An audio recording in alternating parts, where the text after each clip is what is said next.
Situata më problematike është për shkak të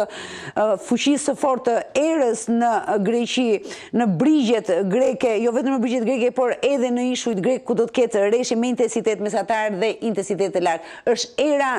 parametri më problematik për ditën e sotme në Greqi, ndërsa nesër dhe në vijim edhe rreshjet intensifikohen dhe kryesisht në ishujt grek, duke qenë se pellgu i Egjeut dhe një pjesë e brigjeve turke do të paraqiten me problematika të rreshjeve me intensitete të paktën mesatar dhe her pas here intensitetet të larta të rreshjeve. Përsa i përket territorit shqiptar, nuk ka problematik. Madje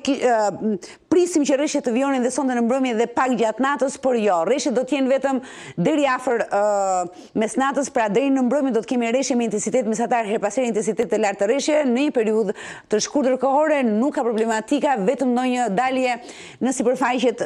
në zonat urbane, pak ujë nëpër sipërfaqe ndihen qytete të cilat janë problematike për shkak të intensitetit të lartë të rreshjeve. Por rreshja afat shkurtra dhe siguroj që territori shqiptar nuk ka problematika të cilat pritet të prekin Greqinë dhe Turqinë, sikundër edhe gadishullin Berik gjatë ditës sotme dhe për 2 apo 3 ditë me radhë e njëjta situatë dhe në Greqi. Mjaft më mirë paraqitet territori shqiptar, por jo vetëm Shqipëria, edhe Kosova, përjashtuar ditën e sotme ku do të ketë rrebeshje afat shkurtra shiu dhe pak rreshje dëbore, nesër pak apo as pak e njëjta situatë për territorin shqiptar. Të kalojmë tek tendencat pesditore të motit për territorin shqiptar dhe theksoj që edhe temperaturat nuk janë problematike.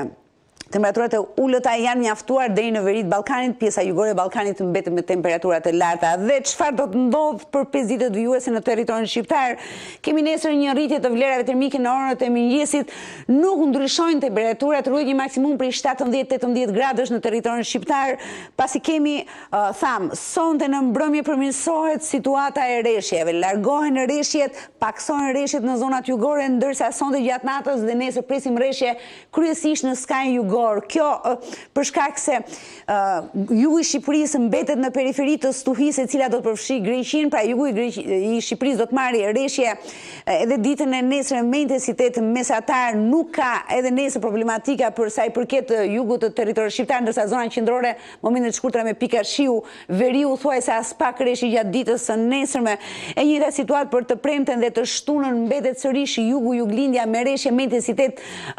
mesatar dhe rrebesha fat shkurtra jugu juglindja për shkak sërish të prezencës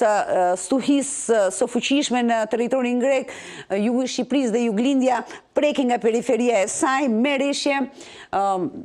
mesatare do thosha her pas here rrebesha fat shkurtra nesër të premten dhe të shtunën kryesisht në zonat në skajin jugor dhe juglindor të territorit shqiptar. Qendra pak, ndërsa veriu thuajse as pak rreshje, dita e diel dhe hëna vijnë pa rreshje në territor. Përsa i përket vlerave termike mbeten të larta me luhatje me një maksimum e 2 gradë nga dita në ditë, por janë temperatura jo tipike të dimrit, janë temperatura më të larta se sa vlerat tipike të dimrit, duke qenë se ne kalojmë të dielën dhe në vijim në kushtet në muajin shkurt, në fakt do duhet që të kishim rreshje dëbore apo temperatura të ulëta, do të jenë më shumë ditë me një karakter të motit të vjeshtës se sa